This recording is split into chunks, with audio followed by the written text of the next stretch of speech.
नमस्कार विद्यार्थी मित्रांनो, मी प्रफुल्ल एज्युकेट भारत या युट्यूब चॅनल मध्ये आपल्या सर्वांचं स्वागत आहे। आपण 11वीच्या ऑनलाईन प्रवेश प्रक्रियेमध्ये अर्ज करत आहोत आणि हे अर्ज करत असताना काही अडचणी विद्यार्थी मित्रांना, पालकांना, शिक्षक, मुख्याध्यापक यांना येत आहे आणि त्या अडचणी सोडवण्यासाठी हा व्हिडिओ मी आपणास शेअर करतो आहे। विनंती आहे की आपण व्हिडिओ पूर्ण बघावा। तर मित्रांनो, 2 ते 3 महत्त्वाच्या विषयावर आज आपण चर्चा करणार आहोत। रजिस्ट्रेशन करत असताना बरेचदा वेबसाईट क्रॅश होत आहे आणि त्यामुळे विद्यार्थ्यांचं रजिस्ट्रेशन होत आहे, परंतु त्यांना लॉग इन आयडी आणि पासवर्ड मिळत नाहीये किंवा अनेक विद्यार्थ्यांची फी भरले जात आहे, परंतु ती फी भरल्यानंतरही ती फी ऍक्सेप्ट होत नाहीये आणि त्यामुळे विद्यार्थ्यांना त्यांचं अप्लिकेशन लॉक करता येत नाही आहे आणि राउंड 2 किंवा अप्लिकेशन पार्ट 2 मध्ये त्यांना कॉलेज सिलेक्ट करताना अडचण निर्माण होत आहे। तर आज आपण पहिला पार्ट घेऊ, ज्या पार्ट मध्ये आपल्याला विद्यार्थ्यांचा लॉग इन आयडी किंवा पासवर्ड कसा प्राप्त करायचा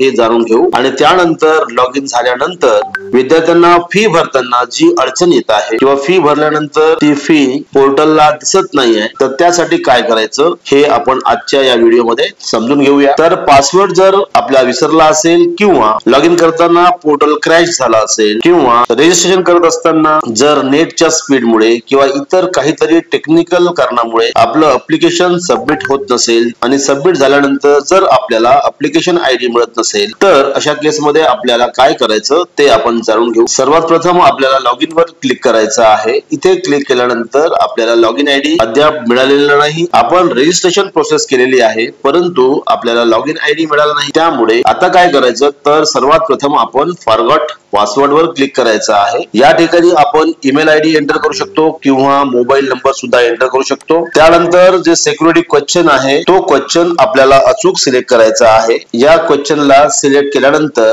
आणि अचूक उत्तर दिल्यानंतरच आपल्याला लॉग इन आयडी आणि पासवर्ड मिळणार आहे। तर आपण जो प्रश्न सिलेक्ट केलेला असेल तो प्रश्न आपल्याला या ठिकाणी एंटर करायचा आहे आणि त्याचं उत्तर आपल्याला या ठिकाणी नमूद करायचं आहे आणि नंतर सबमिट वर आपल्याला क्लिक करायचं आहे। जेव्हा आपण सबमिट वर क्लिक कराल तेव्हा राईट साइडला टॉपमोस्ट कॉर्नरला एक मेसेज येईल की आपला पासवर्ड आपल्या ईमेल आयडी वर सेंड करण्यात आलेला आहे आणि जर आपला ईमेल आयडी ऍक्टिव्ह नसेल किंवा आपल्या ईमेल आयडी वर जर पासवर्ड येत नसेल तर घाबरून जाण्याची कोणतीही आवश्यकता नाही। तो पासवर्ड ईमेल वर आणि त्याचबरोबर मोबाईल नंबर वर येणार आहे आणि तो पासवर्ड कसा असेल हे सुद्धा मी आपणास दाखवतो आहे। तर मित्रांनो, या पद्धतीचा एक मेसेज आपल्या मोबाईल वर येईल आणि त्यात dear user password reset for वेबसाईटचं नाव येईल। या ठिकाणी आपल्याला जो युजर नेम आपल्याला भेटलेलाच नव्हता किंवा तो डिस्प्ले झालेला नव्हता तो युजर नेम आपल्याला पाहायला मिळेल आणि त्याचबरोबर एक नवीन पासवर्ड आपल्याला प्राप्त होईल। हा युजर नेम आणि पासवर्ड आपण कोणालाही शेअर करू नये, कारण हा अत्यंत महत्वाचा आयडी आहे, पासवर्ड आहे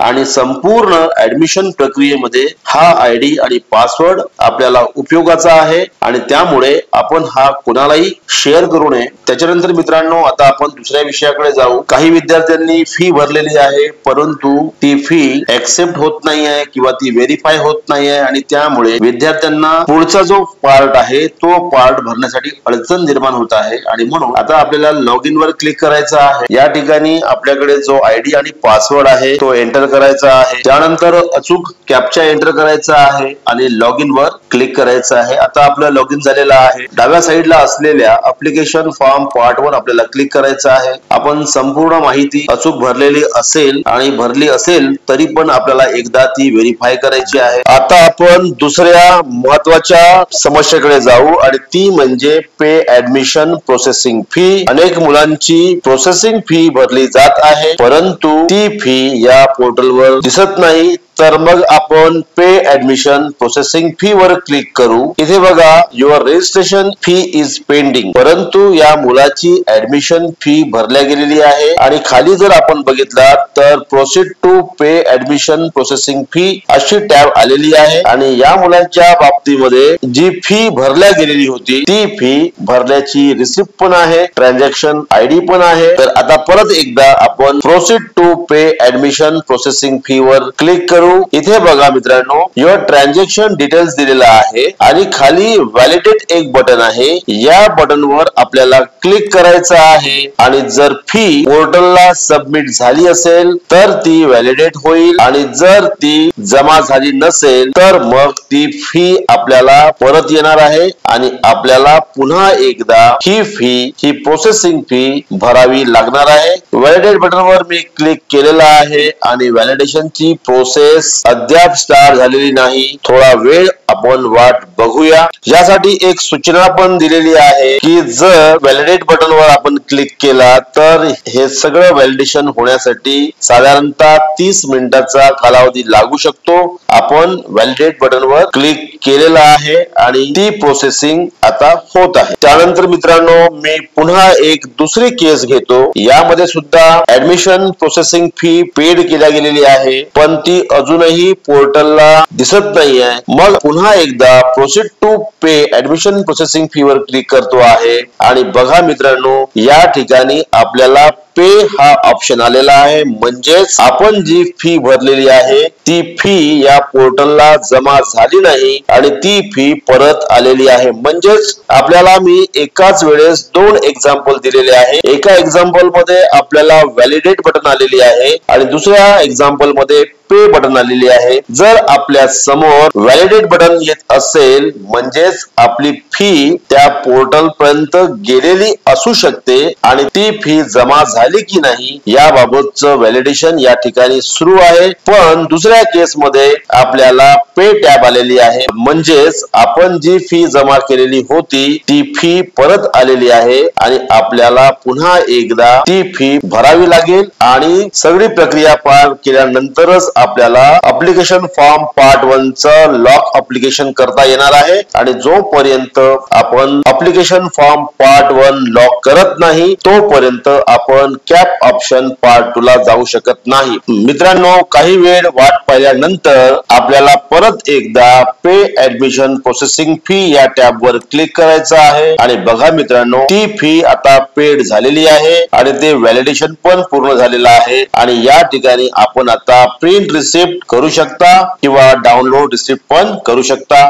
तर मित्रांनो, आता आपण तिसऱ्या पार्ट कडे जाऊ. या पार्ट मध्ये समजा एखाद्या विद्यार्थ्याचं अप्लिकेशन कंप्लीट लॉक झालेलं असेल, पार्ट 1 पण लॉक झालेलं असेल, पार्ट 2 पण लॉक झालेलं असेल, परंतु जर आपल्याला वाटत असेल की माझी पार्ट 1 ची काही इन्फॉर्मेशन अपडेट करायची आहे तर मग अशा केस मध्ये आपल्याला काय करावं लागेल हे आपण जाणून घेऊ. मित्रांनो, कुठेही जाऊ नका. व्हिडिओ अत्यंत महत्वाचा आहे आणि त्याचबरोबर आपण एज्युकेट भारत या चॅनलला सबस्क्राईब करावं कारण टेक्निकल अडचणी सोडवण्यासाठी मी एज्युकेट भारतच्या माध्यमातून आपणास मदत करत आहे आणि त्यामुळे चॅनलला सबस्क्राईब करा, व्हिडिओला लाईक करा आणि व्हिडिओ शेअर करा.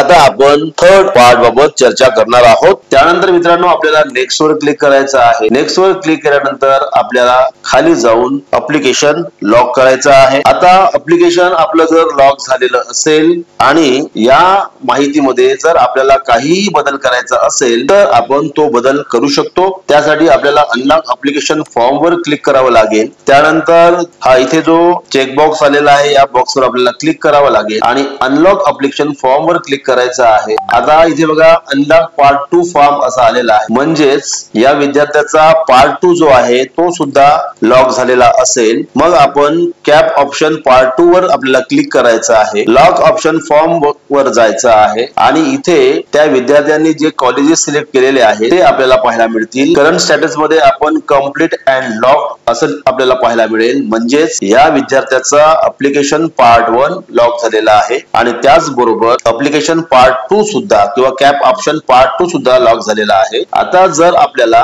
या विद्यार्थ्याच्या भरलेल्या माहितीमध्ये जर बदल करायचा असेल तर आपल्याला अनलॉक ऑप्शन फॉर्म वर क्लिक करावं लागेल. त्यानंतर एक मेसेज पॉपअप होईल, do you want to unlock option form. इथे यस वर आपल्याला क्लिक करायचं आहे. आता बघा आपला ऑप्शन फॉर्म अनलॉक झालेला आहे आणि इथे स्टेटस मध्ये आपल्याला इनकम्प्लीट पाहायला मिळते आहे. आता आपल्याला जर पार्ट 1 मध्ये काही बदल करायचा असेल तर परत एकदा अप्लिकेशन फॉर्म पार्ट 1 च्या लॉक अप्लिकेशन फॉर्म वर यावं लागेल. इथे खाली यायचं आहे आणि खाली आल्यानंतर इथे इथे अनलॉक अप्लिकेशन फॉर्म वर क्लिक करायचं आहे, चेकबॉक्स वर क्लिक करायचं आहे, अनलॉक अप्लिकेशन फॉर्म वर क्लिक करायचं आहे. आता हे संपूर्ण अप्लिकेशन आता अनलॉक झालेलं आहे. आपण पुन्हा रजिस्ट्रेशन डिटेल्स पासून या प्रोसेसला स्टार्ट करू शकतो, परंतु ही संपूर्ण माहिती रजिस्ट्रेशन प्रक्रियेची असल्यामुळे यामध्ये आपण बदल करू शकणार नाही. परंतु अप्लिकेशन फॉर्म पार्ट 1 मध्ये आपण ऍड्रेस डिटेल चेंज करू शकतो, category and reservation detail change करू शकतो, क्वालिफिकेशन डिटेल चेंज करता येणार नाही कारण ही ऑटोमॅटिक आलेली आहे. अपलोड रिक्वायर्ड डॉक्युमेंट्स यामध्ये आपण काही डॉक्युमेंट्स अपलोड करू शकतो.